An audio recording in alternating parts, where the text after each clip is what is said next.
All right. We are ready. Common Sense Medicine, another episode, number 27. Melissa, I've been counting.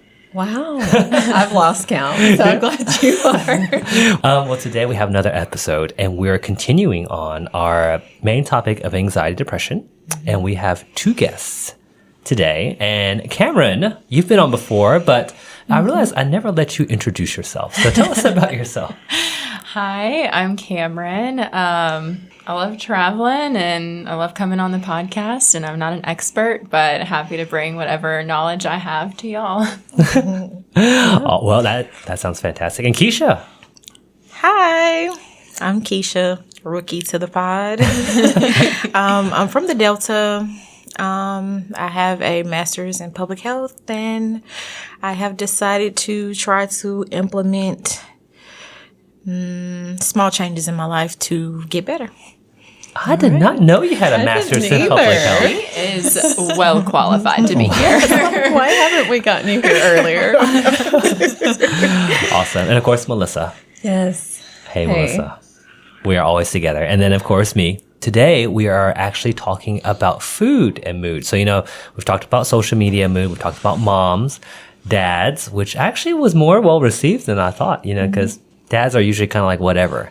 But now a big piece, which is food. And believe it or not, food and mood have a lot to do with each other other than just rhyming. Right? So we'll talk about essentially the science behind it, why it works, how it works, why it's important.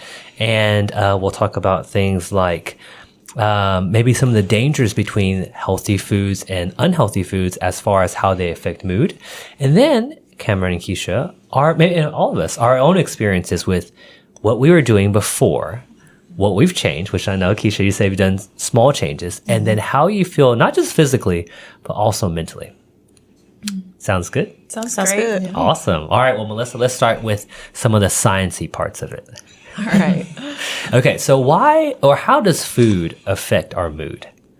Well, there's a lot of ways, but I think there's been a long time. I guess we could start with the fact that for a long time, mental health was thought of as like a neck up disorder. So we treat it with like neck up things. It's like you need your counseling, you need medications that affect your neurotransmitters, all of that. And in more recent years, we've realized that we really have to also focus on the neck down to really treat this. It all kind of goes together. So we're talking about food, exercise, other, physical things that typically weren't really, thought of as, anything that would affect our mental health until more recently. But in the case of food, I think one of the big things that we found in the past several years as we study things like the microbiome and the fact that they affect our neurotransmitters and how do we feed them correctly so that they give us the right chemicals to make us feel better.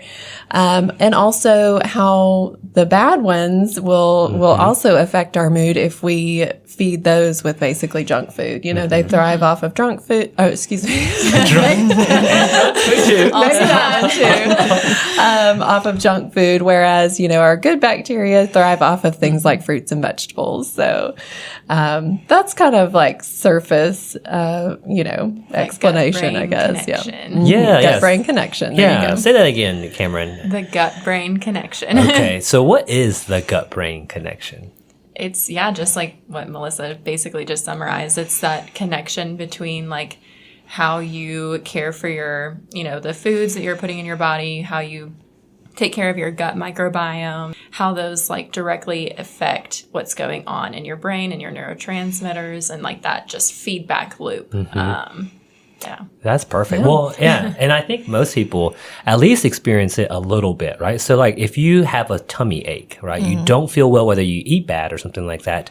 You mentally don't feel good, right? You feel grouchy. If anybody has a stomach bug, it's more than just the nausea, vomiting. It's like your brain is like, I'm about to die. Sluggish. You feel heavy. Very sluggish. Yeah. Yes. And that's why I would rather have COVID than stomach bug. But that's beside the point. But exactly. So imagine doing that all the time, right? So it's not just like a brief 24, 48-hour episode. We're talking like, hey, we've been eating bad things for decades.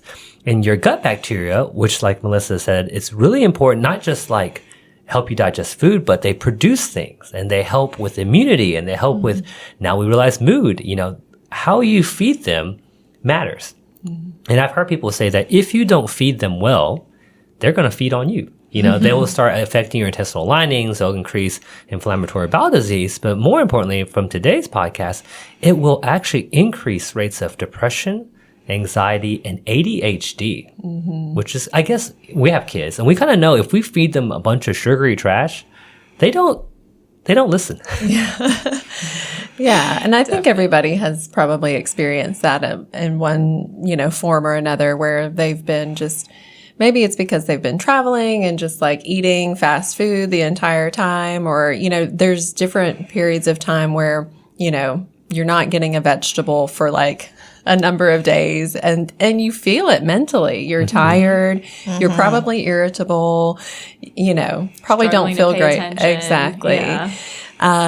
So, I think we've all experienced that. And then on those times where, we really are, prepping our meals, we're getting a good variety, different colors of the rainbow, all the good healthy fibers. Like we're feeling really good. We have more energy. We're, feel more alert and focused. So I think everybody from personal experience can relate to that on some extent. Yes. Definitely. I have a literal example from lunch this week. Okay. Yesterday, I had hamburger steak, potatoes, green beans at lunch. And I decided to only have half of the serving that I prepared.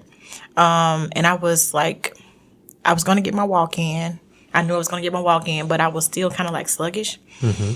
So today I did cabbage. I did cabbage with bell pepper, and then there's sausage in there, but it's not just the regular andouille sausage. I also have turkey sausage in there too. Okay. And I ate that today at lunch, and I had a lot more energy. So, yeah. Yeah, and that's the thing. It doesn't take long. You can eat a good meal and immediately feel the difference. It's not like you have to wait to feel a difference in like 6 weeks, of doing something consistently, although that helps. But I mean, really, if you're looking for, changing the way you feel, start with your next meal. Yeah. That's awesome. Well, okay, so let's kind of transition. First of all, that sounds amazing. Keisha? Yeah. It looked good. Yeah, I guess for Cameron and Keisha, I guess also Melissa, you can always answer it. What was it before, like what were you guys doing as far as lifestyle before you guys made a change? We'll start with you, Cameron. Yeah, I can definitely talk about that. I think, before, I don't know that there was like one super pivotal shift. I think it really was like a number of small changes, and then like that just built up to where I feel like I'm maintaining quite a healthy lifestyle. It's not perfect, and perfection is not the goal, but beforehand I was relying a lot on fast food. And relying a lot on just like eating out, DoorDash, those kinds of things. And just when you're not cooking at home and you're relying on those restaurants, eating out, you're not portion control. You don't know how much butter and salt have gone into these things. You just don't know what's going into your food. And most likely it's delicious, so it's probably not that great for you.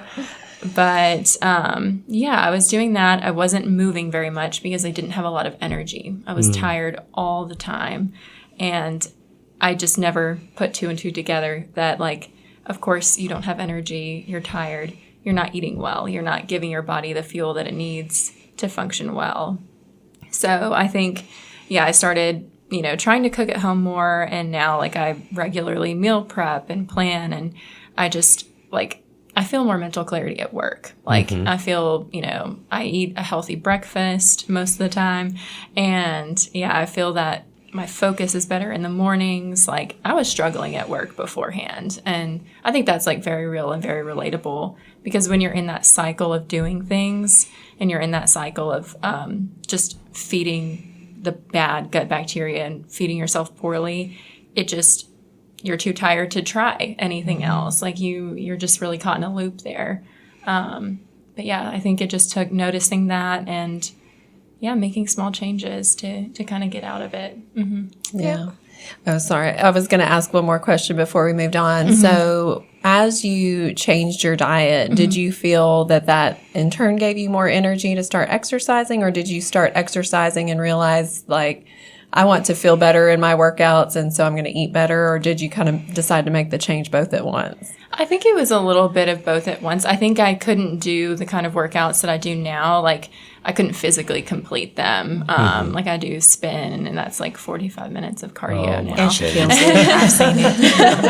I try. It's new. But, I think I started trying to walk more, and feeling like slightly better from that, but knowing that I needed a little bit more exercise to feel better. And then realizing when I eat, enough protein, like especially for women, I think that's something we forget about, consuming enough protein and vegetables and variety. Like I would just be able to really crush those workouts. So it was kind of at the same time, but like the baby changes that I made with my movement and the baby changes I made in food kind of just helped progress that. So it's kind of goes hand in hand. Yeah, you need both. You really do. Yeah. What about you, Keisha? I've seen you out there hustling. So before, for me, it was like eating what I want when I want, a bunch of sugar. So like Coca-Cola all day, every day. Like coming in the morning, my cup is not water, it's Coca-Cola. Like I would start my day with donuts, which is not healthy. I have cut that now. The first small change that I did make was the Coca-Cola. So like, typically I would drink it throughout the day, at larger portions. So I did decide a friend suggested, well, you don't have to, you can do baby steps. You don't have to cut it cold turkey. And she suggested like the small 7.5 ounce can. And I have switched. And I only have them once a day. Okay. So that's a big cut in sugar intake, liquid sugar. Like I normally would get 3 glazed donuts. This morning I had a banana. Awesome. So yeah, like before I decided to consciously make the change, like, you need to make a change. What you're eating is not good. You don't feel good. It, but it's like you have to make up your mind to do better. And that's really what it was for me. Cause like, I struggle with heart health right now, and I'm only, a young 32. You're a baby. And I'm only going to get older, and I just want to do better. Okay. Yeah.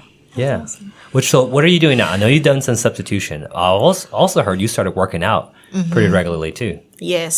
So how that idea started was, so at work, we incorporate 2 walks a day or a week, 2 walks a week. Okay. And, I decided to, add more walks because here at the clinic, I can see everyone walking, on lunch. So I'm like, okay, maybe I should just make this a thing daily, all week, not just twice. So, started those, and then, my cousin, I live with a cousin, and, she works out at Fundra Fitness, and she invited me to come work out with her, and I love the environment. And I began to work out there. I found out 2 classes that I enjoy, and I do them weekly. So that's how it started. Yeah. And I've been going. I skipped a week because I was feeling bad, but other than that, I've been going consistently for at least 3 weeks, and it's a new month, so I plan on going all this month. Yeah, that's awesome. Super functional and doable changes. Yes, definitely. Oh, and then my cousin also suggested that I get the Apple Watch, and now that I have it, like I follow friends and coworkers, and it motivates me to see somebody completed this workout. Yes. Somebody did this many miles. Somebody did this calories. And I'm just like, Keisha, you can do that. So it's like a accountability partner. Yeah, that's fun that you're all like linked to get completed a workout. We're not that high tech back in the back, but I do know that every day when I come in, if Dr. Chen asks me, how was your workout this morning? I better have an answer. That's because I see you go in beast mode over there, Melissa. Oh, yeah. Yeah. Well, I mean, and I guess you've been doing it for a little while, both of you guys. How do y'all feel since y'all have changed? Yeah, I'll start, I guess. I think I have my own mental health struggles with anxiety and depression. And, those are some things where sometimes lifestyle changes, almost always lifestyle changes are super important, but I feel so much better. I feel as good as I felt in a long time. And, I have other things, therapy and medication that help me control it. But I, before just had a much more negative mindset generally. Things didn't feel possible or doable. Small changes felt huge. And now I have a lot more clarity in general. And I feel more positive, more energetic. And it's been a huge change. Mm-hmm. For me, the change, I initially was a lot more sluggish, no energy. And the small changes that I have began to make, I feel a lot better. For instance, before I changed the way I was eating, I would take the whole break consuming food. Mm-hmm. Now I only take half the break consuming food, which is less food. And then depending on the food and the quick prep, it's for instance, a burger. You have to fry that and all that, the grease and stuff, and you're consuming that versus something that you cook at home. So I don't have time to go sit in a line to order this unhealthy food. I will prepare something that is easy to get ready so that I can have time to work out. So that mindset, and then just changing the way I eat, I feel way more energetic. I feel motivated. I feel that is one of the big changes that I realized, because I started thinking about it when you told me good health and it changes your mood. I started to think what has changed? Mm-hmm. And since I've made these small changes, way more motivated, a lot less sluggish, tired, low energy, much more high energy, looking forward to wanting to do. Yeah, so maybe you kind of have that sparked, motivation again. And you just feel better, you don't feel heavy and all day. Yeah. Mm-hmm. I think, and we've talked a lot about lifestyle changes, on this podcast, but a lot of times someone's motivation to implement lifestyle changes is for some sort of physical goal, whether that's weight loss, whether that's improving your heart health or diabetes or things like that. Mm-hmm. A lot of times people don't think about lifestyle changes as first line treatment for a mental health issue, which, for some people definitely, always talk to your doctor about whether medication is right for you. But, maybe you're not in that category of being clinically depressed or clinical anxiety or that kind of thing, but you struggle with feeling worried all the time. You struggle with sleeping. You struggle with, getting through your day at work, feeling focused and motivated. Mm-hmm. That may be your only, reason to try some of these things, and just have that as your motivating goal before, some of those physical things that we listed. Definitely. Yeah. I feel I got tired of feeling tired. Mm-hmm. Yeah. Mm-hmm. I agree. Yeah. And I think, we always talk about I tell patients all the time, you don't have to feel this way. Patients tell me all the time, I can't focus. It's, ADHD is a big one, and we've brought it up before, but if you eat a Wendy's triple, and I'm not calling out Wendy's, but a triple burger at lunch, there is no way you can focus at 2:00. Mm-hmm. And people might say, well, it's because my medicine's wearing off. It could be the medicine wear off, or it's just your body has no blood to go to your brain because it's trying to break down this food. And again, the gut bacteria is there's not enough fiber. I don't know what I'm doing with this thing. That all plays a role. So I like what you said, Melissa. It might not be something physical, but even mentally, food changes makes such a big difference. And now we've got studies after studies after studies confirming these things. But really, when you think about when we talk about mental health, we almost never bring up what are you eating, or how much are you moving? Mm-hmm. Definitely. Mm-hmm. And literally, the more you know, the more you grow. So I'm growing. I like it. Yes. Yeah. And I also like that you guys are doing it together. Mm-hmm. We have all this technology, and cell phones, they can drag people away, separate people, make you feel isolated, but they can also be helpful where now you're seeing hey, so-and-so is doing it, so I'm going to do it. Which is awesome. And I like what you said, Keisha, you just, and Cameron too, y'all just had to make a decision in your brain. Mm-hmm. I tell people I tell my patients, I'm not your mama. I can't tell you what to do. So you just you do have to make that conscious decision to be like, you know what, this is important to me, and I will have to make some things maybe inconvenient to do these things. But at the end, you feel better. And so like we said, you don't have to feel bad. You can feel better, but it is kind of up to you to really kind of, I'm going to do this thing. It might feel like a chore at first. Hard things take work. But once you start doing them, it's going to feel less and less like a chore and more just like something that's making you feel good and keeping you on track. And to the point where when you don't do it, it feels weird. Yes, exactly. Yeah. Well, and I guess Melissa talking about us, the geriatric side, the other side, as parents too. I mean, we have kids. Kids need us. And they, of course, are physically draining, but they also mentally can drain. Everybody knows kids, they can get on your last nerve, and sometimes they do it on purpose. And even probably more so, I guess, Melissa, the days that since you've been working out, you've always eaten well, but you've changed your workouts, your energy. I mean, half of it's just to take care of your kids and be mom, Oh, yeah. Yeah. And, different seasons of parenting is going to change the way your routine looks. When I had like toddlers and, babies waking up at all hours of the night, like getting a 4 a.m. workout in was not on my priority list. And I think I've always made an effort to have some consistency with that. But yeah, it may look like a 10-minute walk at the end of the day instead of like an intense workout in the morning or whatever. So, and I think even for people without kids, it's okay for your routine to fluctuate.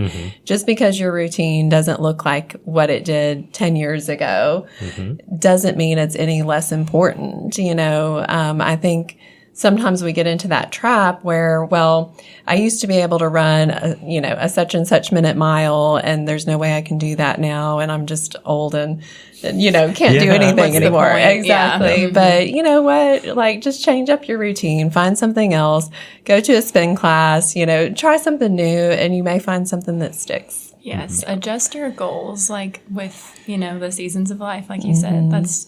It's going to happen. Yeah. I like that, Melissa, because, I have a lot of guys that will say, I can't do the same workout I could when I was 18. Now that I'm 40, it must be testosterone. I'm like, it's not that. It could be food. It could be all sorts of things. But I'm glad that we're bringing this up because this is a piece that I think is so big, but it's another tool for our tool basket to deal with depression and anxiety, right? Yes, we have meds. Yes, we have therapy. They're all awesome. But really food and activity, being active, how you feel mentally. And it makes you feel good in your skin, and half of, I guess feeling good is just being confident and feeling good as you are versus, what social media tells you need to be.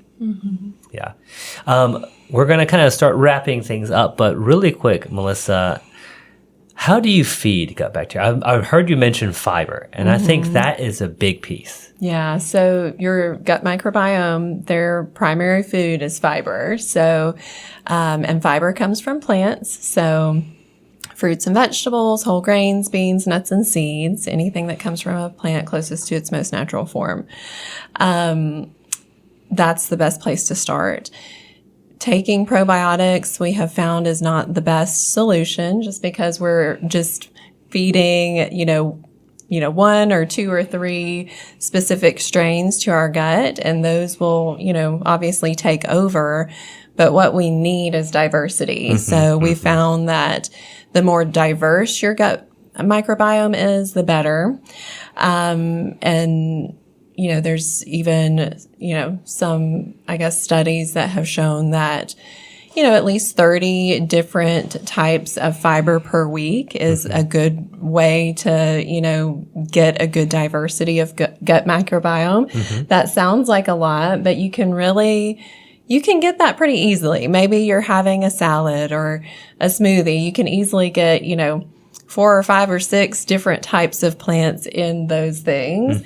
Plus maybe, you have some veggies with your meals. Plus maybe you have, some sort of granola bar or oats or, different things like that where you can get your different grains. And so all of those things count. And that diversity is where it's at. Yeah. Can I ask a question? Oh, yes. So please. what do you think about, because I can see like on my social media and things about gut health and like kind of trendy things with it. And I see like a lot of people doing like the green juices and the kombucha. What do you think? Do you think that that's really, Those green powder. does it work or is it like just a trend? Yeah, it may be just a trend, although I haven't read any studies on, like, specifically on the green juices. And I think kind of a rule of thumb is most of the time, if they're selling it in a supplement, like, it's really better just to eat the food. You know, we weren't designed, you know, I don't know what claims to be in some of those, but sometimes it's like 500 blueberries in this one tablet or one. And it's like, we weren't really actually designed to thrive off of 500 blueberries. Yeah. You know, it's like, you know, we would thrive off of whatever we would naturally want to eat anyway.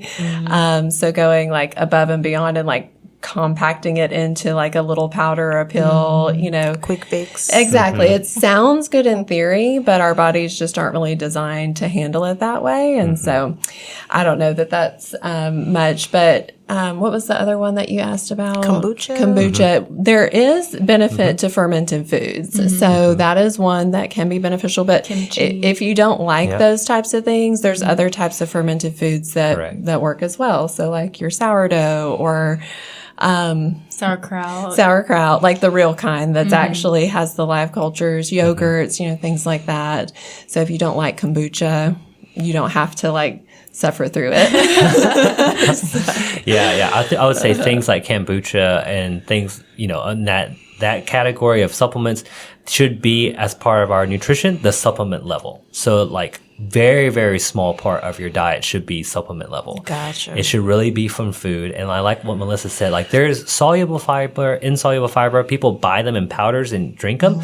It doesn't work very well. You need both. I can attest to that. Yeah. I've tried all of the powders and things and correct. Yeah, it just does not work. Yeah, no, you'd be much better off just eating an apple, you know, rather than drinking apple juice or eating apple chips or whatever, because the way that it's designed in nature, your body knows what to do with that. And when it's processed, the more processed it is, the farther away it is from its natural source, the more we don't really know what it does. And if you're going to spend money, because that stuff is expensive, you might as well just buy real food. Makes sense. Yeah. I think that's amazing. We did really good because I think we're running out of time because we're getting back. Yeah, we still got to do our day job and stuff. But Cameron and Keisha, any final thoughts that you guys have? Or maybe our listeners, what can you tell them to encourage them to do what you guys are doing? Okay, I'll go first this time. I think that I will encourage the listeners to take baby steps. Those baby steps turn into the footsteps of a giant. So just be encouraged. Once you start, don't stop. Keep going. Awesome. Yeah, and kind of like what I said before, like it might feel like a chore when you're getting started, but the more you do it, the better you feel. So that's going to be the motivation that carries you through. Awesome. What about Melissa? I mean, I think they wrapped it up pretty well. But yeah, I think just, you know, maybe try this week to get a little more diversity in your diet. You know, it's spring here, early, you know, almost early summer, I guess. We're going to start seeing a lot of fresh produce and colors and everything. Like, really, like, make use of that, try it out, and see if that affects your mood. Yeah. And I think, you know, to break maybe some myths people think, it's actually cheaper to eat healthier. We didn't bring this study out, but we looked at some where people ate more of a Mediterranean style diet. They felt better. Everything looked better physically, mentally, but also it was cheaper. So, you know, don't let costs hinder you. It's actually not that high if you just prep yourself. And like I said, you know, your health is in your hands.